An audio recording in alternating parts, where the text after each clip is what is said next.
Hello সবাইকে, আশা করি তোমরা সবাই খুব ভালো আছো। আমিও ভালো আছি। চলে এসেছি আবার একটা নতুন মিনি ভ্লগ নিয়ে।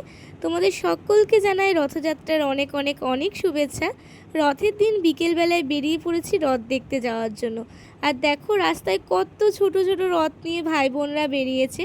তোমরা তো আমার আগের মিনি ভ্লগে দেখেইছো যে আমরা একটা রথ বের করেছিলাম। ওই রথটা ঘোরানো কমপ্লিট করে আমি রথ দেখতে বেরিয়ে পড়েছি। আর এই যে কুন্ডু স্টুডিওর সামনে রথটা কি সুন্দর করে সাজিয়েছে।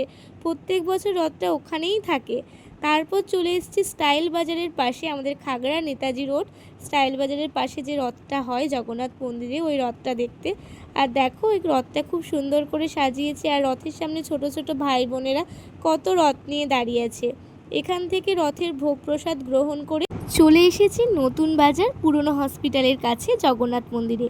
এই জগন্নাথ মন্দিরটা বহু পুরনো ও প্রাচীন, রথটাও তাই।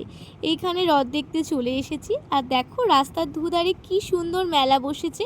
আর রাস্তাটা লাইটিং দিয়ে খুবই সুন্দর করে সাজিয়েছে। রাস্তার লাইটিং দেখেই মনে হচ্ছে পুজো চলে এলো, পুজো চলে এলো, মা আসছে বলে। জগন্নাথ মন্দিরটাকেও খুব সুন্দর করে সাজিয়েছে, দেখতেই পাচ্ছ লাইটিং দিয়ে।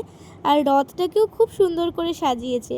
তোমরা যদি কেউ জেনে থাকো যে এই জগন্নাথ মন্দিরের রথটা কটার সময় বের হয়, তো আমাকে কমেন্ট করে জানিও। যেহেতু আমার সঠিক জানা নেই, আমি জানি দুপুরবেলায় বেরোয় কিন্তু টাইমটা জানি না। এই ভিডিওটা এখানেই শেষ করছি, দেখা হবে নেক্সট ভিডিওতে। টাটা।